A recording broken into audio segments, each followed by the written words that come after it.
तो ठीक है गाइज। तो देखिए, पिछले क्लास में हम लोग ने बात किया था कि किस तरह से पिछले क्लास में हम आपको बताए थे कि डेवलपमेंट होता क्या है। डेवलपमेंट होता क्या होता है डेवलपमेंट, किसको कहेंगे डेवलपमेंट। तो हम बताए थे कि देखिए, हर इंसान के लिए, हर व्यक्ति के लिए, समाज में जितने भी ग्रुप हैं, जितने भी समुदाय हैं, इन सब के लिए डेवलपमेंट का अलग अलग डिफिनेशन हो सकता है। सबका अपना अपना जो है सोच होता है, सबका अपना अपना एम होता है। कोई चाहता है कि हम घर बना लें तो डेवलप्ड हो जाएंगे, कोई कहेगा गाड़ी ले लेंगे तो हम विकसित हो जाएंगे। लेकिन हम बताए थे आपको डेवलपमेंट के कुछ खास विशेषताएं, खास परिभाषा बताए थे। और आपको हमने ये भी बताया था कि देखिए, डेवलपमेंट जो होता है, डेवलपमेंट को दो तरह से बांटा जाता है। एक होता है इकोनॉमिकल ग्रोथ, इकोनॉमिकल ग्रोथ, और दूसरा होता है इकोनॉमिकल डेवलपमेंट। ग्रोथ के बारे में हम आपको बताए थे कि आज आप क्या करिए, आपका पर डे का कमाई बढ़ जाए, आप जो कमा रहे हैं उसका इनकम आप बढ़ा दीजिए, तो आपका क्या हो जाएगा, इकोनॉमिकल ग्रोथ होगा, आप ग्रोथ करेंगे। इकोनॉमिकल आप ग्रोथ करिएगा, ना कि इकोनॉमिकल डेवलपमेंट। मान लीजिए कि अगर आपके पास 100 लेबर काम कर रहा था, अब आप 500 लेबर लाए हैं, तो आपका क्या होगा, इनकम बढ़ जाएगा। दिस इज इकोनॉमिकल ग्रोथ, ये आपका इकोनॉमिकल ग्रोथ हुआ। और हम बताए थे बच्चे कि देखिए, इकोनॉमिकल ग्रोथ होने के लिए अगर जीडीपी में इंक्रीजमेंट आ जाता है, जीडीपी में, एनएनपी में इंक्रीजमेंट आ जाता है, प्रति व्यक्ति आय में इंक्रीजमेंट आता है, तो हम लोग कहते हैं कि हम लोग इकोनॉमिकल ग्रोथ किए हैं। पर इकोनॉमिकल डेवलपमेंट होने के लिए मैं बताया था कि सामाजिक स्थिति, आर्थिक स्थिति है ना, और जो है शिक्षा का स्थिति, स्वास्थ्य का स्थिति को ध्यान में रखना पड़ेगा, है ना। मैंने आपको बताए थे कि देखिए, आर्थिक स्थिति सही होना चाहिए, राजनीतिक स्थिति अच्छा होना चाहिए, पॉलिटिकल सिस्टम, सामाजिक संस्थाएं अच्छा होना चाहिए जैसे, और साथ ही साथ में आपका जो स्वास्थ्य का जो स्तर है वो से सही होना चाहिए। अगर आपके पास में, अगर आपके गांव में, आपके आसपास जहां भी आप निवास करते हैं, वहाँ पे स्वास्थ्य का सेवा जो है, स्वास्थ्य सेवाएं अच्छे नहीं हैं, स्वास्थ्य सेवाएं जो हैं अच्छे नहीं हैं, तो आप इकोनॉमिकल डेवलप नहीं करेंगे। उसी प्रकार से अगर कोई इंसान घर बना लिया, गाड़ी ले लिया, तो इसका मतलब ये नहीं हुआ कोई इकोनॉमिकल डेवलप्ड हो गया। अगर उनके घर में जो बच्चे पढ़ नहीं रहे हैं, है ना, हाई एजुकेशन प्राप्त नहीं कर रहे हैं, क्वालिटी ऑफ एजुकेशन प्राप्त नहीं कर रहे हैं, उनके यहाँ स्वास्थ्य सेवाएं अच्छी नहीं हैं, तो वो इकोनॉमिकल डेवलप्ड नहीं किया है। तो इकोनॉमिकल डेवलप्ड करना और इकोनॉमिकल ग्रोथ करना, दोनों बहुत अंतर होता है दोनों में। ग्रोथ तो आप कभी भी कर सकते हैं, डे पर डे कर सकते हैं, लेकिन इकोनॉमिकल डेवलपमेंट करने में समय लगता है। क्योंकि देखिए, अगर कोई इंसान घर बना लिया तो इकोनॉमिकल ग्रोथ किया है, नहीं कि डेवलपमेंट किया। डेवलप्ड कब करेगा, उसके यहाँ का स्वास्थ्य सेवाएं अच्छे हो जाएं, लोग कम से कम बीमार पड़े, भोजन का स्तर अच्छा हो, मतलब पोषण का, कोई कुपोषण का शिकार ना हो, लोग पढ़े लिखे हों, है ना, उनका जो है स्टैंडर्ड ऑफ लिविंग चेंजिंग हो जाए। हम बताए थे कि इकोनॉमिकल डेवलपमेंट का मतलब आपका जो जीने का तरीका है, जो स्टैंडर्ड ऑफ लिविंग है, अगर वो चेंज हो जाता है तो आप कहोगे कि हम इकोनॉमिकल डेवलप्ड किए हैं। स्टूडेंट्स, आज हम लोग बात करेंगे कि how to measure economical development, कैसे हम मापेंगे, कैसे हम नापेंगे कि हमने इकोनॉमिकल ग्रोथ अथी डेवलपमेंट किए हैं, कैसे हम जान पाएंगे। तो उसके लिए मैंने कुछ जो है चीज़ों को बनाया है, आप उसको देखिए। पहला है एफ ई आई, दूसरा है PQLI, तीसरा है PPP, और चौथा है NET, फिर HDI और WHR। यही 5-6 चीज़ें, एक्चुअली 5 ही चीज़ होता है, इसको मैंने एक्स्ट्रा ऐड किया है। 5 चीज़ जो है, इसी के द्वारा नापा जाता है कि कोई देश जो है इकोनॉमिकल डेवलप्ड कर रहा है या नहीं कर रहा है। तो पहले हम बात करेंगे FEI का, मतलब फंडामेंटल इसेंशियल इंडेक्स का।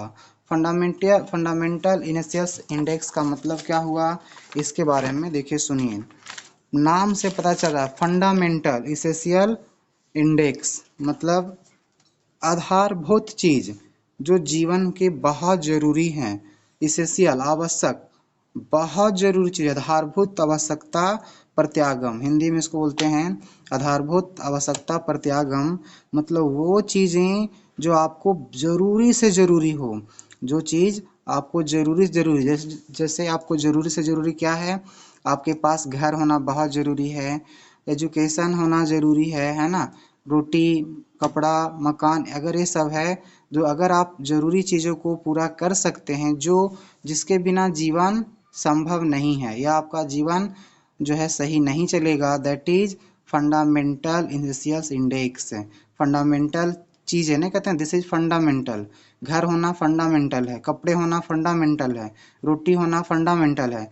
तो अगर फंडामेंटल पहला है एफ ई आई ही है फंडामेंटल इसेंशियल इंडेक्स। अगर कोई देश, अगर कोई व्यक्ति फंडामेंटल चीज़ों को पूरा करता है तो कहेंगे कि वह इकोनॉमिकल डेवलप्ड कर चुका है, इकोनॉमिकल डेवलप्ड कर चुका है। बच्चे याद रखिएगा, ये जितने जो मैंने इंडेक्स बनाए हैं, जितने भी मैंने आपको दिखा रहे हैं, ये जो आपको मेजरमेंट का तरीका ये चेंज होते रहा। शुरू में मापने का ही तरीका था, शुरू का तरीका। आज जो मापा जाता है कि कोई देश डेवलप्ड किया या नहीं, तो वह ये दोनों चीज़ों से, ह्यूमन डेवलपमेंट इंडेक्स HDI, दूसरा वर्ल्ड हैप्पीनेस रिपोर्ट, है ना। यही दोनों जो है देश है, इसी दोनों पे जो है किसी का डेवलपमेंट मापा जाता है।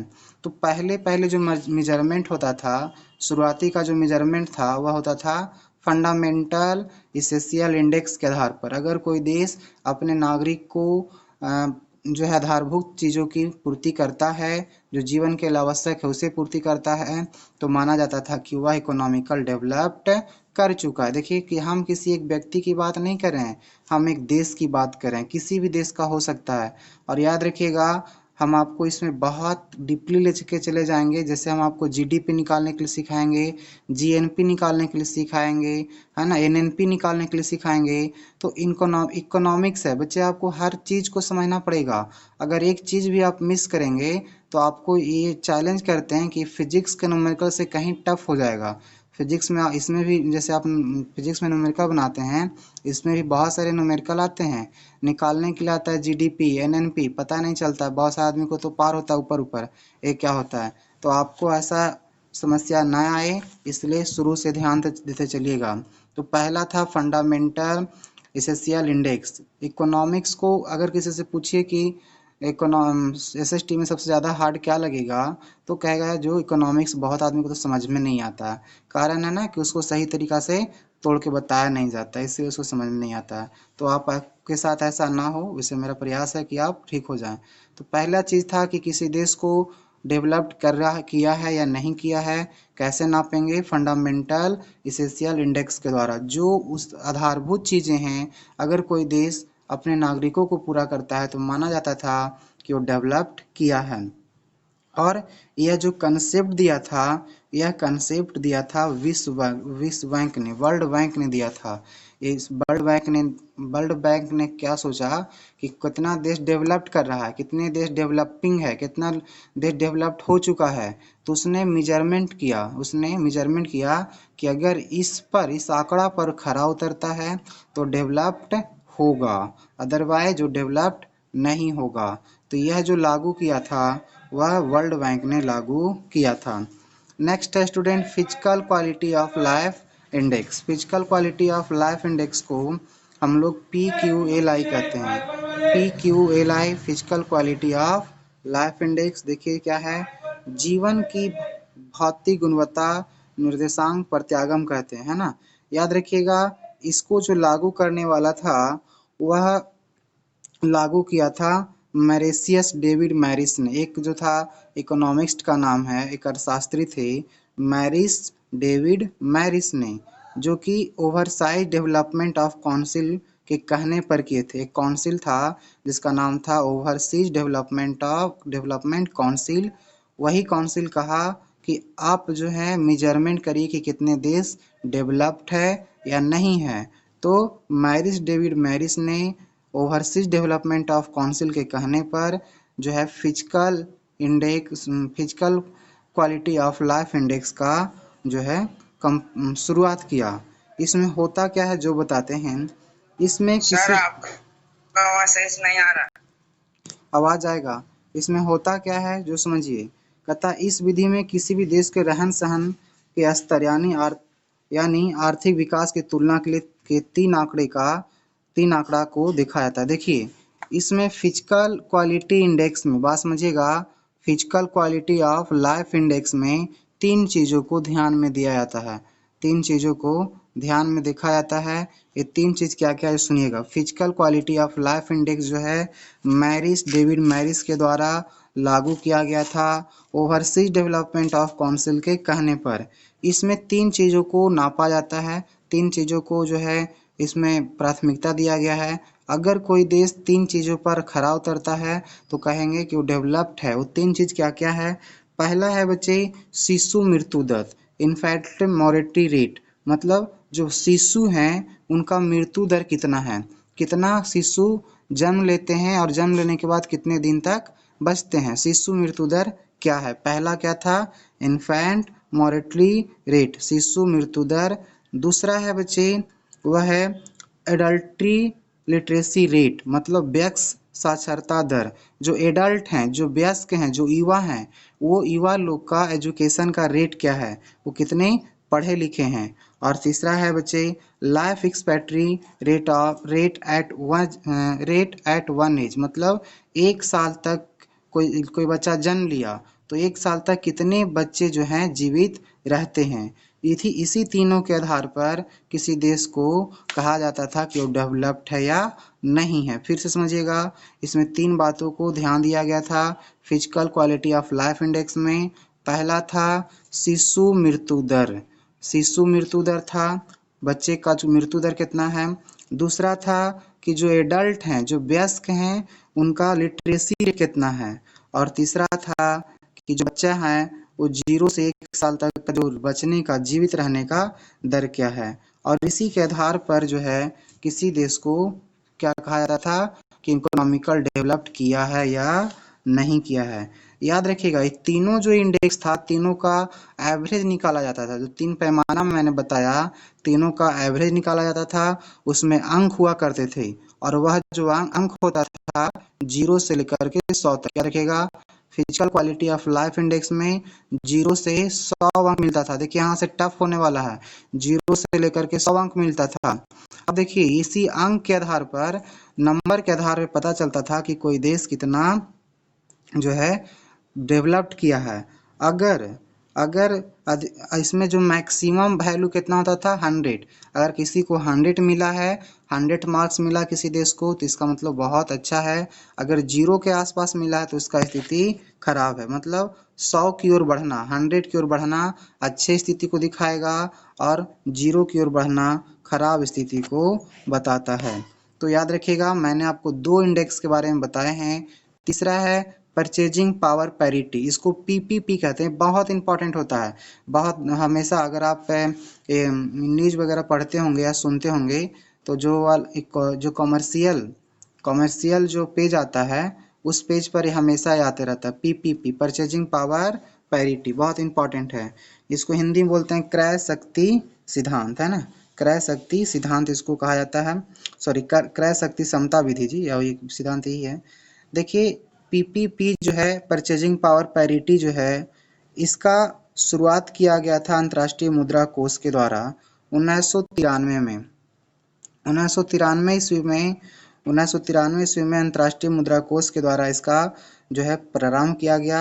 लेकिन आज वर्ल्ड बैंक है इसी का यूज करता है। World bank purchasing power parity का यूज करता है और पता करता है कि किसी देश का रहन सहन का स्तर कितना है और इसी से विभिन्न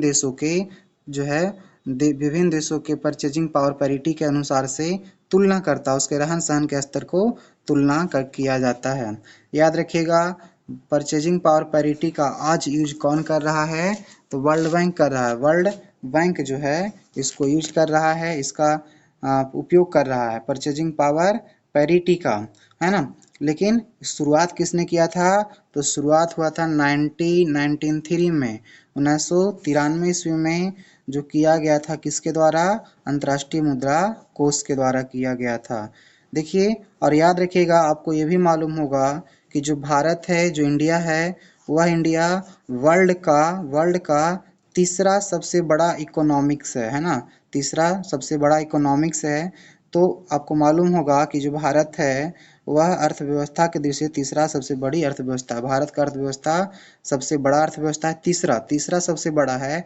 यह रैंकिंग भी इसी के आधार पर दिया गया, कौन देश का इकोनॉमी कितना बड़ा है, यह दिया जाता है परचेजिंग पावर पैरिटी से।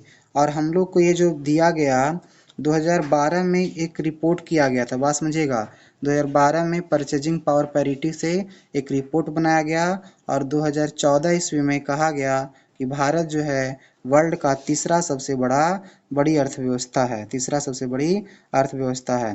परचेजिंग पावर पैरिटी मतलब क्रय शक्ति समता विधि, लोग कितना परचेजिंग करते हैं, खरीदते हैं, इसके आधार पर।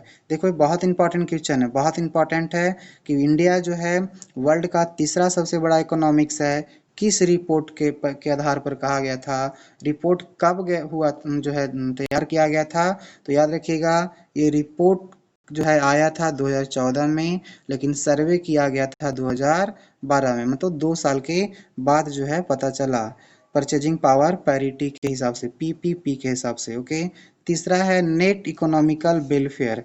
देखिए बच्चे, नेट, इसको शॉर्ट में बोलते हैं नेट, एनईटी नेट। इसका जो पहले जो नाम था वह नाम था म्यू, इसका पहले जो नाम था म्यू, म्यू था, इसका नाम पहले म्यू था। म्यू होता था measure of economical welfare, measure of economical welfare का नाम चेंज करके कर दिया गया नेट इकोनॉमिकल वेलफेयर, इसका पहले नाम था म्यू। तो देखो इसमें होता क्या है, एक्चुअली हम जो अभी यहाँ पे लिखेंगे आपको समझ में नहीं आएगा। एक्चुअली होता क्या है, हम लिख देते हैं, लेकिन आपको इस पर परेशान नहीं होना है, क्योंकि हम इस पर डिस्कस करेंगे। न्यू बराबर जो होता है आपका, या नेट बराबर, न्यू नहीं लिखे नेट लिखते हैं, नेट यही जो लिखे यहाँ पे नेट, यह नेट बराबर एक फार्मूला होता है। कहोगे इकोनॉमिक्स में फार्मूला भी होता है, आज ही जाने हैं, तो हाँ होता है, बहुत फार्मूला होता है इसमें भी। आपको ना जब हम बताएंगे कि नेशनल इनकम कैसे निकाला जाता है तो लगेगा कि क्या बात है। देखो नेट बराबर फार्मूला होता है जीएनपी माइनस इसको कह सकते हो आप सीपीएस कह सकते हो, है ना, या एफसी कह सकते हैं, छोड़िए एफसी कहते हैं, याद रखिएगा एफसी कहते हैं। याद रखना कि नेट बराबर फार्मूला होता है GNP minus FC, factor cost. एक होता क्या है, इस पर हम अभी चर्चा नहीं करेंगे, हम नेट के बारे में पढ़ाएंगे, फिर उसके बाद जो है जीएनपी के बारे में पढ़ाएंगे, एनएनपी के बारे में पढ़ाएंगे, सारी चीज़ के बारे में पढ़ाएंगे। फिलहाल अभी ये फार्मूला याद रखिएगा, ऑब्जेक्टिव क्वेश्चन आ सकता है, net equal to GNP minus FC, है ना। ओके, तो जो नेट था इसका मैंने पहले बताया कि इसका नाम क्या था, पहले इसका जो नाम था वह था म्यू, MEW था, मेजर ऑफ इकोनॉमिकल वेलफेयर था, है ना। जो इसका जो नाम चेंज कर दिया गया सेमुल्सन के द्वारा। सेमुल्सन एक इकोनॉमिस्ट थे, अर्थशास्त्री थे। सेमुल्सन का मत है कि नेट लोगों के जीवन निर्वाह में सुधार का सही माप करता है। एक अर्थशास्त्री हैं जिनका नाम है क्या, सेमुल्सन कहते हैं कि इंसान कितना डेवलप्ड कर रहा है इसको मापने के लिए नेट ही बहुत पर्याप्त होगा, बहुत अच्छा होगा। और इस सिद्धांत को सबसे पहले जो अपनाया था दो ठो व्यक्ति थे, डॉली और कॉब, 1989 में। तो फिलहाल आपको नेट समझ में उतना नहीं आएगा, लेकिन आप समझिए कुछ बातें को, नेट का फार्मूला याद रखिए। किसने इसको अपनाया, सेमुल्सन का मत है कि इसको यूज किया जा सकता है। सबसे पहले डॉली और कॉब ने अपनाया था 1989 में। देखो बच्चे, और लास्ट जो है हम बताने जा रहे हैं वो है ह्यूमन डेवलपमेंट इंडेक्स। ये बहुत इंपॉर्टेंट है। ह्यूमन डेवलपमेंट इंडेक्स जो है हिंदी में बोलते हैं मानव विकास सूचकांक। इस इंडेक्स का जो है प्रतिपादन किया गया था यूएनडीपी के द्वारा, united national united nation development programme के द्वारा, है ना, प्रोग्राम में किया गया था। एक अर्थशास्त्री थे महबूब उल हक। महबूब उल हक नामक एक अर्थशास्त्री थे और उनके सहयोगियों ने क्या किया, HDI का निर्माण किया था। कब किया था, 1990 में किया था, 1990 ईस्वी में। 1990 में UNDP के प्रोग्राम में महबूब उल हक के द्वारा और उनके सहयोगियों के द्वारा HDI का फॉर्मेशन किया गया। HDI ह्यूमन डेवलपमेंट इंडेक्स का शुरुआत किया गया और इसी से आज जो हम लोग कोई देश कितना डेवलप्ड है, how to measure economical development, तो be apply the human development index. Human development index का यूज आज हम लोग करते हैं। इसमें कुछ बातें को ध्यान में रखा जाता है। पहला जो बात है वह है हेल्थ कैसा है, हेल्थ को जो है ध्यान में रखा जाता है। दूसरी जो बात है वह एजुकेशन को, दूसरी बात एजुकेशन को ध्यान में रखा जाता है। और तीसरा जो बात है वह इनकम को ध्यान में रखा जाता है। ये तीन बातें हैं, हेल्थ, एजुकेशन और इनकम। इसी के आधार पर क्या होता है कि UNDP अपना रिपोर्ट बनाता है और वह बताता है कि कोई देश कितना डेवलप्ड है ना, कोई देश कितना डेवलप्ड है। और इसमें मैक्सिमम जो नंबर आते हैं 0.1, जीरो सॉरी जीरो जीरो नहीं जी 1.0 जो है यह मैक्सिमम मार्क्स होता है हमेशा। जैसे हम आपको बता दें कि कई बार सर्वे हुआ है और जैसे हम 2015 की सर्वे बताते हैं, 2015 का जो सर्वे हुआ HDI सर्वे, उस सर्वे में श्रीलंका को अब मालूम होगा, श्रीलंका को मिला था 0.757 अंक मिला था। चीन को 0.727 अंक मिला था। फिर भारत को मिला था 0.629। याद रखिएगा, भारत को 2015 के HDI रिपोर्ट में कब जो आया, 2015 का हम रिपोर्ट बता रहे हैं, अब इधर रिपोर्ट आया नहीं है याद। तो 2015 की रिपोर्ट के हिसाब से भारत को कितने नंबर मिले थे, 0.629 मिला था। और भी मैं देश को बताता हूँ, जैसे भूटान को मिला था 0.625, भूटान को 0.625 मिले थे। उसी प्रकार नेपाल को मिला था 0.548 अंक मिले थे। और पाकिस्तान की जरा जान लेते हैं उनका भी हाल क्या था। पाकिस्तान को अंक मिला था 0.538 अंक मिले थे। अफगानिस्तान का जो अंक मिला था वह था 0.465। और ये सारे देश जैसे में नेपाल, पाकिस्तान, अफगानिस्तान, ये दोनों निम्न थे, मतलब इनका स्थिति बहुत खराब था। भारत का स्थिति मीडियम में था। श्रीलंका और चीन का स्थिति बहुत अच्छे थे। और बच्चे उसके बाद जो है मैं बताने जा रहा हूँ तो वो है वर्ल्ड हैप्पीनेस रिपोर्ट। देखिए, हमने आपको बताया था कि how to measure economical development, कैसे नापोगे, तो ऐसी 5 मेथड के द्वारा आप नाप सकते हैं। और छठा भी मेथड है वर्ल्ड हैप्पीनेस रिपोर्ट। ये होता क्या है, WHR। देखिए, खुशहाल होना, इंसान, इसको बोलते हैं खुशहाली रिपोर्ट, विश्व खुशहाली रिपोर्ट, है ना। कई लोग परेशान होंगे, आप जान करके, नहीं जानते होंगे तो जान लीजिए। आपकी खुशी होने से, आप अगर खुश रहोगे तो इंसान के खुश रहने से देश का डेवलपमेंट होता है। ये कहो क्या आप बता रहे हो, फालतू चीज़ बोल रहे हो, ये सब थोड़ी होता है। हम खुश रहेंगे तो देश का डेवलपमेंट कैसे होगा, तो आप श्योर मानिए होता है। क्यों ऐसे, अगर आप खुश रहोगे इसका मतलब क्या है कि आपका मेंटलिटी, फिजिकलिटी आप बिल्कुल सही हैं, मतलब आप वर्क करने के लिए तैयार हैं, आप वर्क अच्छे से कर सकते हैं। अब जरा सोचो, वर्क करोगे तो इकोनॉमिक आएगा, पैसे मिलेंगे। जब आपको पैसे आएंगे तो आप अपने परिवार को अच्छे तरीक़ा से देख पाओगे। जब अपने परिवार को आप अच्छे तरीक़ा से देख पाओगे तो आपके परिवार खुश होंगे। इसका मतलब एजुकेशन भी उसे बच्चा को आपके परिवार में बच्चे को मिलेंगे। हेल्थ अच्छा होगा और आपके यहाँ जो कुपोषण का शिकार नहीं होगा, आपके पास घर होंगे, सब कुछ होगा। इसलिए खुश होना बहुत ज़रूरी है। इसलिए UNDP ने यूएनडीपी का एक ब्रांच है, याद रखिएगा, यूएनडीपी का ही एक ब्रांच है जिसका नाम है सस्टेनेबल डेवलपमेंट सॉल्यूशन नेटवर्क, है ना। उसने एक सोचा कि हम क्यों ना एक खुशहाली रिपोर्ट बनाएं, वर्ल्ड हैप्पीनेस रिपोर्ट बनाएं, और यह शुरुआत किया गया 2012 ईस्वी से, याद रखिएगा। वर्ल्ड खुशहाली रिपोर्ट अभी आया है 2019 का आ गया है, उसमें देखिएगा सबसे खुशहाल देश कौन है, शायद जो है नॉर्वे को बनाया गया इस बार सबसे खुशहाल देश जो है नॉर्वे है। भारत का स्थिति बहुत खराब है। वर्ल्ड ऐसे हम भी उसका वीडियो बना के आपको भेज देंगे, लेकिन फिर सुनिएगा। वर्ल्ड हैप्पीनेस रिपोर्ट जो है 2012 से शुरू किया गया यूएनडीपी के एक ब्रांच के द्वारा, सस्टेनेबल डेवलपमेंट सॉल्यूशन नेटवर्क के द्वारा जो है क्या किया गया कि ये रिपोर्ट बनाने का काम शुरू किया गया, और तभी से हमेशा जो है हर साल नया रिपोर्ट बन के आता है। बच्चे इस रिपोर्ट को बनाने में 6 चीज़ों को ध्यान में रखा जाता है। पहला जो चीज़ है वह प्रति व्यक्ति का इनकम, जीडीपी। उसके बाद कैसे रिपोर्ट बनता है जो सुनिए, ऐसा ही नहीं कि खाली लोग खुश हो गए तो रिपोर्ट बना दिया था, ऐसा नहीं है। यह रिपोर्ट कौन बनाता है? सस्टेनेबल डेवलपमेंट सॉल्यूशन नेटवर्क बनाता है। ये कौन है? यूएनडीपी का एक ब्रांच है।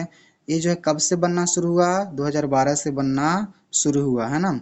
और जिसका उद्देश्य क्या है, ये क्यों बनाता है, what is the aim, aim क्या है? तो लोगों को, राष्ट्र को लोक नीति का पथ प्रदर्शन करना, सही रास्ता पे ले जाना, इकोनॉमिकल ग्रोथ कराना इसका एम होता है।